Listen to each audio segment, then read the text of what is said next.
My mom's voice cut through the chatter of my housewarming party, sharp and dismissive. "You're being selfish, Lena. Owen needs this more than you." She waved the deed in my face, her eyes daring me to argue.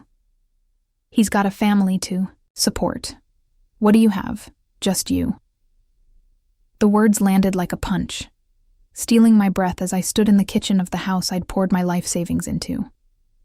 I'm Lena Harper, 34, a trauma nurse who thought I'd finally earned my family's respect. For years, I'd worked grueling shifts at St. Luke's Hospital, saving every dime.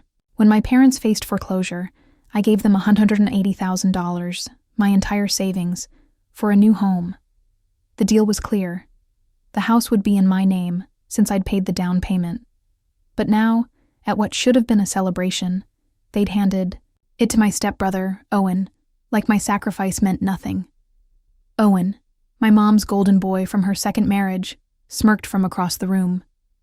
At 39, he'd never contributed a cent to our parents, always chasing get-rich-quick schemes that crashed and burned. Now, with a fiancé and a baby on the way, he was suddenly deserving. My stepdad, Carl, wouldn't meet my eyes. "It's in Owen's name now," he muttered. "You should be glad you're helping your brother." The casual betrayal made my skin burn. The colonial-style house I'd dreamed of, its wraparound porch, its sunny kitchen, wasn't just a building. It was years of missed vacations, skipped dinners, and double shifts. Around me, party guests shifted awkwardly, whispering. My Aunt Clara, who'd been more family than my own parents, shook her head in disgust. My best friend Tessa gripped her wine glass, her knuckles white. "This isn't right," I said, my voice shaking with fury and hurt. "That was my money. We had an agreement." "Stop being so dramatic," Mom scoffed, rolling her eyes. "You're a nurse. You'll save it again. Owen needs a home for his baby.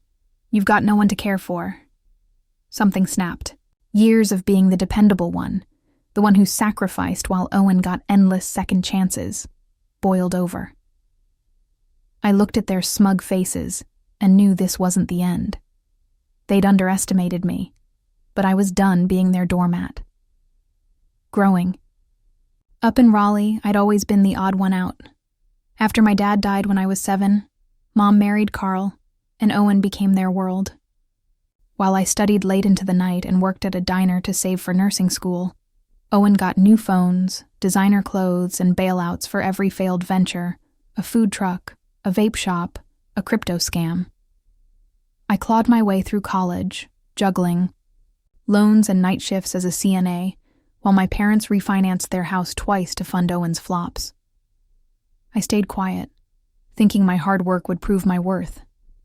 When they called 9 months ago, sobbing about losing their home, I didn't hesitate. I'd been saving for a cozy bungalow, picturing a garden where I could plant roses like Dad used to. Instead, I offered my $180,000, believing it would finally make them see me.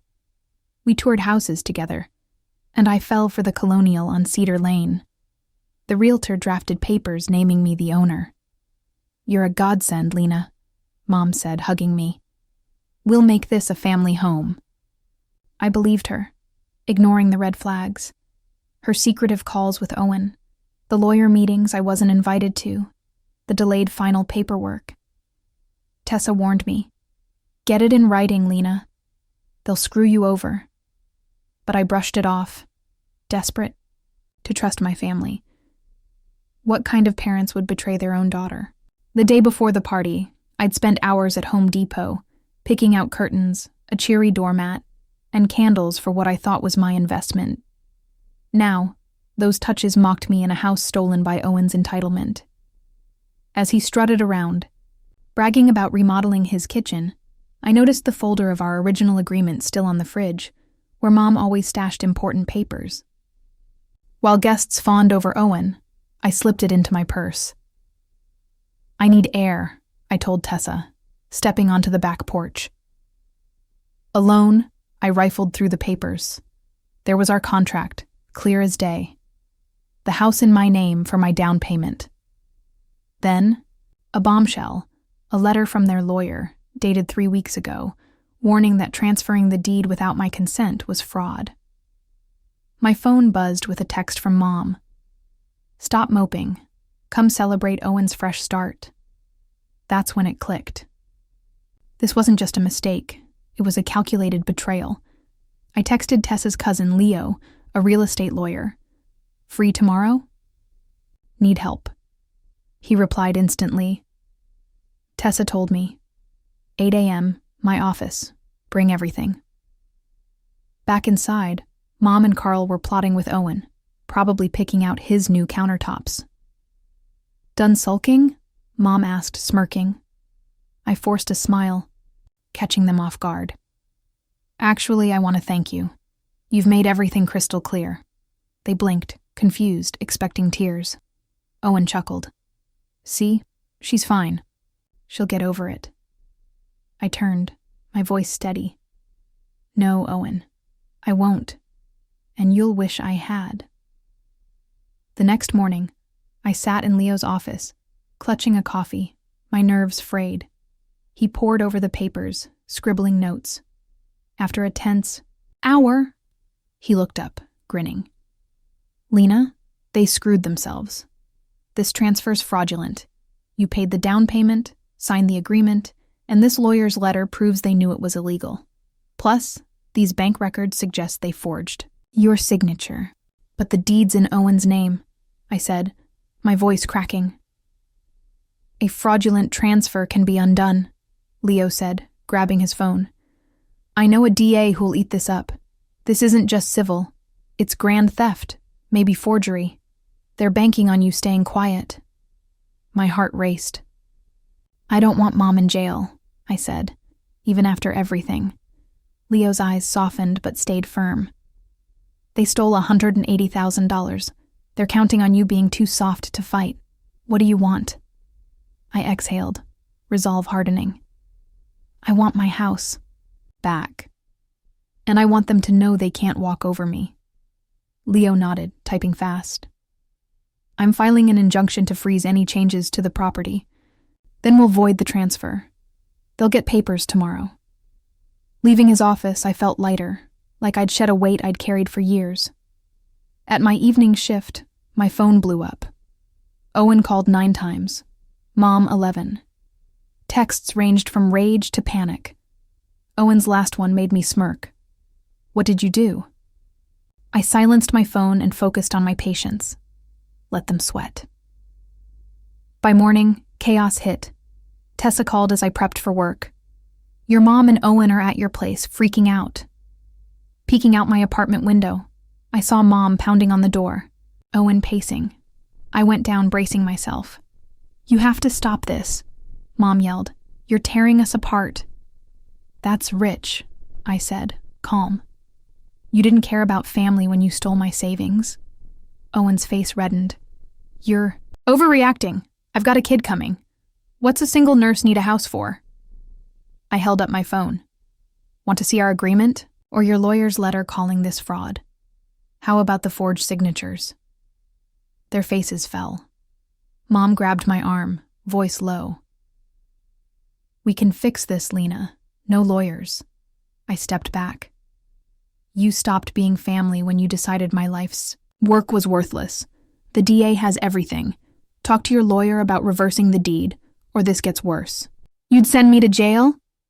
Mom gasped, tears starting. "No," I said. "You're doing that yourselves." Tessa's car pulled up. She'd been watching to ensure I was safe. Owen's phone rang. His fiancée, Paige, frantic, said police were at their apartment with questions. They scrambled off, tails tucked. Tessa hugged me. "I've never seen you like that. You were a badass." "I've never had proof before," I said. "Just my word against theirs." That afternoon, Leo called. "Their lawyer's begging to settle. They'll transfer the house back, cover your fees, and pay damages. The DA's threat worked."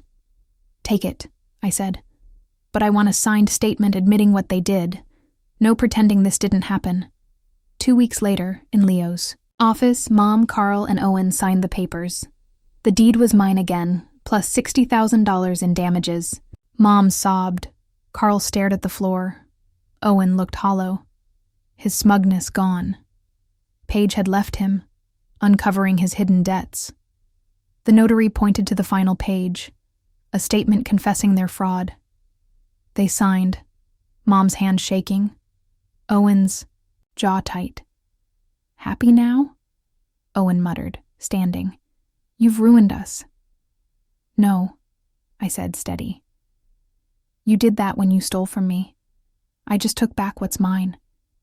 They shuffled out, Mom pleading with her eyes. I turned away, no more guilt trips. "Congrats," Leo said, handing me the deed. "It's yours." He paused. "What's next?" I pulled out more papers. "I'm selling it." Tessa laughed later over drinks. "They'll lose it when they hear. They thought you'd let them stay." "That's why I'm selling," I said. "They need to know they don't control me." The next day, I signed with a developer who offered above market value to turn the property into condos. The profit, plus the settlement, meant I could buy my dream bungalow, a cozy place with a garden, and still have savings. As I left the closing, Mom's voicemail begged me to call about the sale. I deleted it. No more setting myself on fire for them. I found a bungalow outside Raleigh, with a porch and a yard perfect for roses.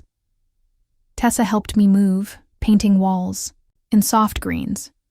Nothing like Mom's gaudy taste. My phone still buzzed with family drama. Angry texts calling me heartless. Guilt trips about Mom's tears. Aunt Clara stood by me, telling relatives they should be ashamed. The notarized confession circulated, shifting the narrative. I wasn't the selfish daughter anymore. I was the nurse whose family tried to rob her. Owen and Paige divorced. He moved in with Mom and Carl, working as a cashier. I'd drive past their cramped rental sometimes, feeling not joy, but justice. My life bloomed without their weight. I landed a charge nurse role, better hours, a C raise. Colleagues noticed my confidence, my refusal to take every extra shift. "You're different," Tessa said. "Happier." One evening, planting rose bushes, Mom showed up unannounced. "Your garden's lovely," she said, lingering by the gate. "You always had a knack for growing things." "Thanks," I said, pruning. "You shouldn't be here without calling." "I miss you," she said. "We're selling our place. Can't afford it with Owen's bills." Her eyes searched for sympathy. "I'm not helping," I said, standing. "That's done. You're so cold now," she whispered, tearing up. "No, Mom, I'm free. You chose Owen over me. Live with it." She left, crying, but I felt no guilt, only pride in my boundaries. That night, I hosted Tessa, Clara, and work friends on my porch, laughing under string lights. "To boundaries," Tessa toasted. "Growth," I added, thinking of my roses and my reclaimed life. A year later, my bungalow is my haven, roses blooming like Dad's old garden. I donate extra veggies to a food bank, a nod to the community that's become my real family. I'm a nursing supervisor now, mentoring young nurses. One told me, "You stood up to your family. I can leave my toxic boyfriend." It felt like a ripple of my strength. Mom and Owen struggle, but that's their path. I've learned consequences aren't cruelty, they're clarity. The photo from that party with their smug faces sits in a drawer. I don't feel rage anymore, just gratitude. Their betrayal forged me, stronger, unafraid to choose myself. Last week, planting violets, I got a call from Paige about my nephew. I invited them over. The garden soothes her too. As we talked, I realized family isn't blood. It's respect, choice, love. My porch, my roses, my peace. They're proof I didn't just survive. I thrived.